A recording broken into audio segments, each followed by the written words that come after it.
আলাইকুম প্রিয় শিক্ষার্থীবৃন্দ, লেখাপড়া অনলাইন শিক্ষা সহায়ক প্রতিষ্ঠানের পক্ষ থেকে আমি স্বপ্নিল হাসান তোমাদের সকলকে স্বাগত জানাচ্ছি। আজকে আমি তোমাদের সাথে আছি বাংলাদেশ ও বিশ্ব পরিচয় নবম দশম শ্রেণী নিয়ে। যেই টপিকটা আলোচনা করব সেটা হচ্ছে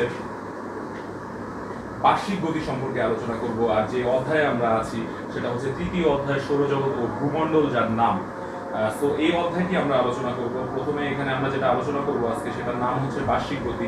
আরেকটা কাজ যেটা করবো সেটা হচ্ছে আপনাদের যে পূর্বের পড়াটা রয়েছে সেই পূর্বের পড়াটা পূর্ণালোচনা করে নিব। আমি প্রতিদিনই তোমাদের সাথে পূর্বের যে পড়া থাকে সেই পড়াটা কিন্তু পূর্ণালোচনা করি।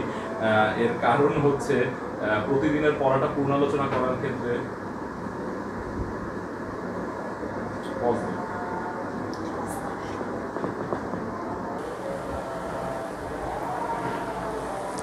প্রতিদিনের পড়াটা যখন আমরা পূর্ণালোচনা করি তখন যেটা হয় যে আমরা অনেক সময় অনেক কিছু ভুলে যাই। সো এই পড়াগুলো যেগুলো থাকে, যেগুলো যদি আমরা ভুলে যাই সেক্ষেত্রে কিন্তু আসলে পরবর্তী পড়া অধ্যয়নের ক্ষেত্রে বা পরবর্তী পাঠটা আমাদের কিন্তু ভালোভাবে অন্তস্থ আমরা করতে পারি না। সো একদম আমরা যেহেতু তোমাদের সাথে খুব ভালোভাবে তোমাদের শিক্ষা ব্যবস্থার যে সহায়ক হিসেবে ভূমিকা পালন করে যাচ্ছি বা কাজ করে যাচ্ছি, সেক্ষেত্রে তোমাদের পড়াটা খুব ভালোভাবে আয়ত্ত করতে পারলে কিনা সেটাও কিন্তু আসলে আমাদের দেখার বিষয়।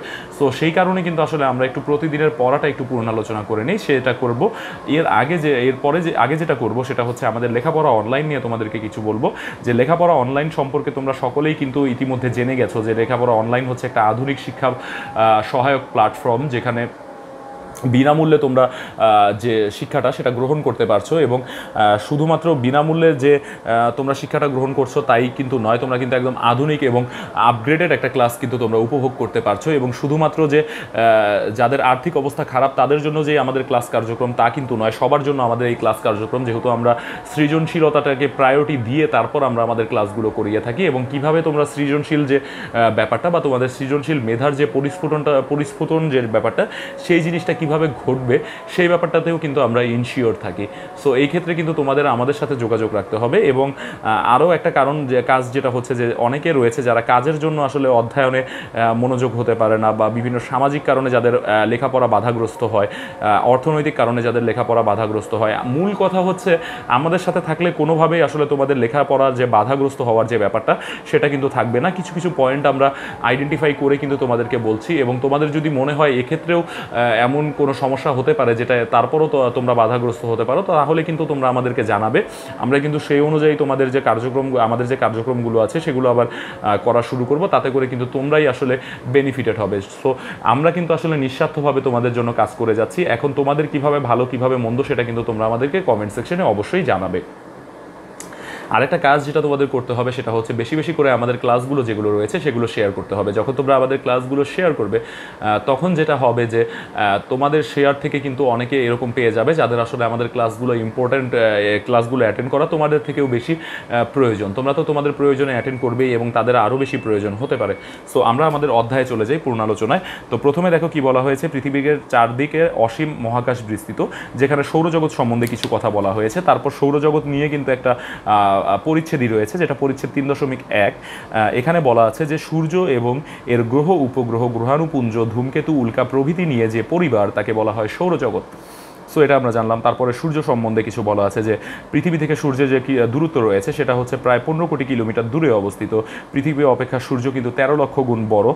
সূর্যের উপরিভাগের যে তাপমাত্রা রয়েছে সেটা কিন্তু 57,000 ডিগ্রি সেলসিয়াস। এবং সূর্যের গঠন যদি কেউ তোমাদের কাছে প্রশ্ন করে যে সূর্যের গঠন হয় কি কি গ্যাস নিয়ে, তাহলে কিন্তু বলতে হবে শতকরা 55 ভাগ হাইড্রোজেন, 44 ভাগ হিলিয়াম এবং 1 ভাগ অন্যান্য গ্যাস নিয়ে কিন্তু সূর্যের গঠন।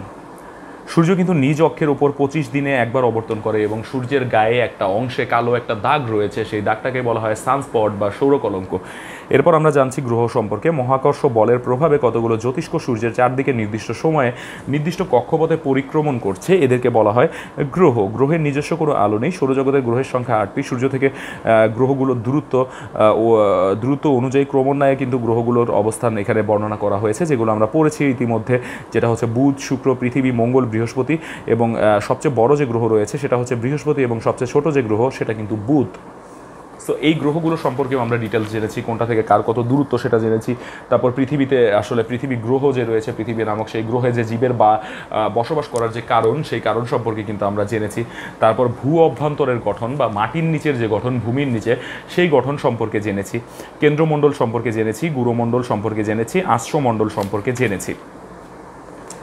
তারপর যেটা জেনেছি যে বিশ্বের বিভিন্ন স্থানের সময় নির্ণয় পদ্ধতি সম্পর্কে জেনেছি। সো বিশ্বে তো বিভিন্ন স্থানের সময়ের বিভিন্ন পার্থক্য রয়েছে। সো সেই সময় যে নির্ণয় করা হয়, সেই সময় নির্ণয় করাটার পদ্ধতি যেটা রয়েছে সেটা সম্পর্কে জেনেছি। অক্ষরেখা সম্পর্কে জেনেছি, নিরক্ষরেখা সম্পর্কে জেনেছি, দ্রাঘিমা রেখা এবং মূল মধ্যরেখা সম্পর্কে জেনেছি। তারপর যেটা জেনেছি, দেখো দ্রাঘিমা রেখা সম্পর্কে তো জেনেছি, মূল মধ্যরেখা সম্পর্কে জেনেছি, মূল মধ্যরেখা সম্পর্কে জেনেছি, স্থানীয় সময়ের পার্থক্য সম্পর্কে জেনেছি, গ্রিনিচ সময়ের মধ্যে যে গ্রিনিচ এবং স্থানীয় যে সময়ের মান সেটা নির্ণয় সম্পর্কে জেনেছি। স্থানীয় সময় এবং প্রমাণ সময় সম্পর্কে, প্রমাণ সময় সম্পর্কে আরও ডিটেলস আলোচনা করেছি। তারপর প্রমাণ সময় নির্ণয় করার যে পদ্ধতিটা রয়েছে, একটা ম্যাথমেটিক্যাল টার্ম রয়েছে, সেটা সম্পর্কে জেনেছি। প্রতিপাদ স্থান সম্পর্কে জেনেছি, আন্তর্জাতিক তারিখ রেখা সম্পর্কে জেনেছি আন্তর্জাতিক তারিখ রেখার প্রয়োজনীয়তা সম্পর্কে। সময় নির্ণয়ের ক্ষেত্রে কাল্পনিক রেখার যে ভূমিকা রয়েছে সেটা সম্পর্কে জেনেছি। পৃথিবীর গতি সম্পর্কে জেনেছি। আজকে যেটা আলোচনা করব, এর আগে পৃথিবীর গতি নির্ণয়ের যে পরীক্ষাটা সেটা কিন্তু জেনেছি আমরা লাস্ট ক্লাসে। আজকে আমরা যেটা আলোচনা করব সেটা হচ্ছে বার্ষিক গতি সম্পর্কে আলোচনা করব, এবং দিবারাত্রি হ্রাস, বৃদ্ধি এবং ঋতু পরিবর্তনের যে বার্ষিক ভূমিকার কারণ সেটা আমরা নেক্সট ক্লাসে পড়ব, কিন্তু এটা সম্পর্কে কিছু জেনে নিব। সো আমরা আমাদের পাঠ শুরু করতে যাচ্ছি। দেখো, পৃথিবী নিজ অক্ষে অবিরাম ঘুরতে ঘুরতে একটি নির্দিষ্ট উপবৃত্তকার কক্ষপথে নির্দিষ্ট দিকে এবং নির্দিষ্ট সময়ে সূর্যের চারদিকে পরিভ্রমণ করছে। সো পৃথিবী এবং যে সৌরজগৎ সেটার ফান্ডাটা যদি তোমাদেরকে বোঝাই, তাহলে এমন হবে যে পৃথিবী যে গোল যে জিনিসটা রয়েছে, যেটা পৃথিবী, সেটা কিন্তু তার নিজেও ঘুরছে, আবার কিন্তু সূর্যকে কেন্দ্র করেও কিন্তু সারাউন্ডলি ঘুরছে।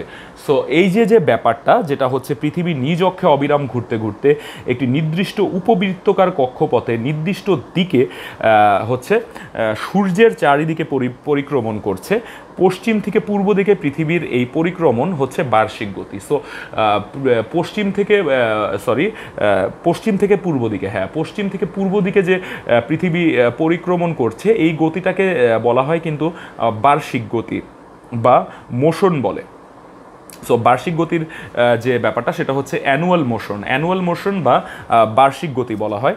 পৃথিবী প্রতি সেকেন্ডে 30 কিলোমিটার বেগে সূর্যকে পরিক্রমণ করে। সো প্রতি মিনিটে কিন্তু 30 কিলোমিটার না, প্রতি সেকেন্ডে 30 কিলোমিটার। এর মানে এই গতিটা কিন্তু খুবই প্রখর একটা গতি। সো আমরা কিন্তু সচরাচর যে গাড়ি চলে বা বাইক চালাই, আমরা কিন্তু এটাকে হিসাব করা হয় ঘন্টায় হচ্ছে 30 কিলোমিটার বা 40 কিলোমিটার, 50 কিলোমিটার এরকম করে কিলোমিটার পার আওয়ার হিসাব করা হয়। এখানে কিন্তু যে হিসাবটা দেখানো হয়েছে, এটা কিন্তু কিলোমিটার পার সেকেন্ডে দেখানো হয়েছে, যে এক সেকেন্ডে 30 কিলোমিটার বেগ মানে কিন্তু হিউজ একটা বেগ। সেই বেগে কিন্তু আসলে পৃথিবী সূর্যকে পরিক্রমণ করছে বা পরিদক্ষণ করছে। এটা একটা মার্ক করে রাখার বিষয়, যেটা তোমরা অবশ্যই মার্ক করে রাখবে আমার সাথে। সূর্যকে পরিক্রমণ করতে পৃথিবীর সময় লাগে 1 বছর। সো পৃথিবী যে সূর্যকে পরিক্রমণ করছে, সেই গতিটাকে কিন্তু বার্ষিক গতি বলা হয়েছে বা অ্যানুয়াল মোশন বলা হয়েছে। এবং কেন অ্যানুয়াল মোশন বলা হয়েছে? কারণ এই যে পৃথিবী সূর্যকে পরিক্রমণ করে, সেই পরিক্রমণ করতে যে সময়কালটা লাগে, সেই সময়কালটা কিন্তু হচ্ছে 1 বছর সময়কাল লাগে। সো এই জন্য কিন্তু বলা হয়েছে যে এই গতিটাকে কিন্তু বলা হয়েছে বার্ষিক গতি বা অ্যানুয়াল মোশন।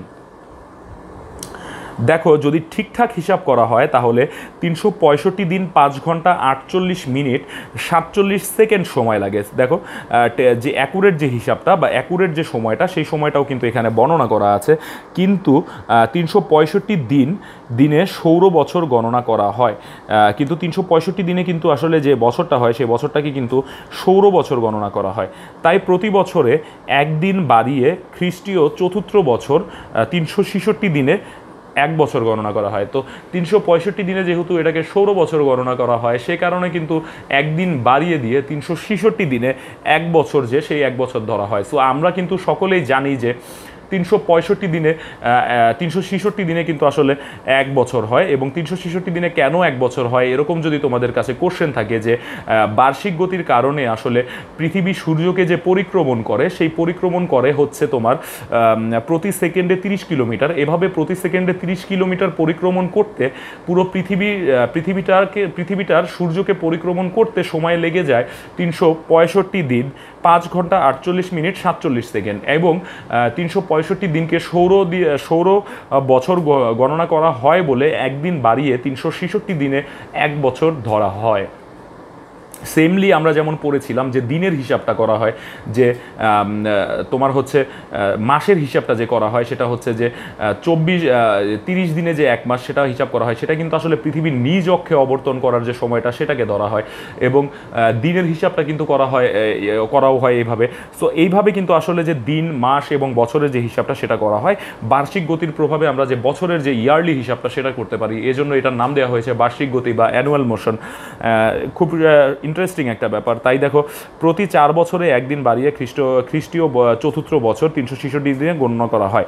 সেই বছর ফেব্রুয়ারি মাসের 28 দিনের পরিবর্তে 29 দিন ধরা হয়। সো এই যে প্রতি 4 বছর পরপর যেটা আমরা আলোচনা করলাম যে 366 দিনে বছর ধরা হয়, যেটা আমরা বলেছিলাম যে 365 দিনে তো সৌর বছর হয়ই, আমরা প্রতিবার গণনা করে থাকি, এবং 4 বছর পরপর 366 দিনে সৌর বছর ধরা হয়। তখন কিন্তু ফেব্রুয়ারি মাস যেটা হয় সেটা হচ্ছে 28 দিনের পরিবর্তে কিন্তু 29 দিনে ধরা হয়।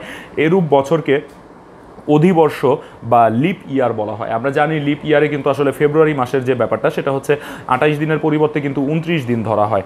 তাহলে দেখো, বার্ষিক গতির ফলে পৃথিবীতে দিন রাত্রি হ্রাস ও বৃদ্ধি, ঋতু পরিবর্তন ঘটে।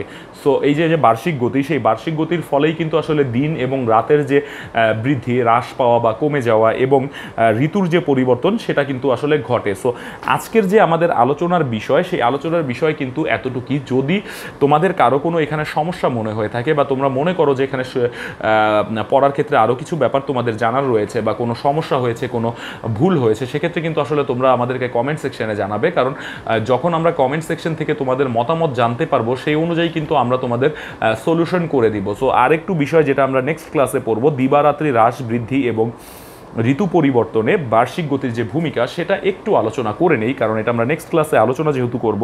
দেখো, আমরা লক্ষ্য করছি যে বছরের বিভিন্ন সময় দিন ও রাতের সময়ের ব্যবধান হয়।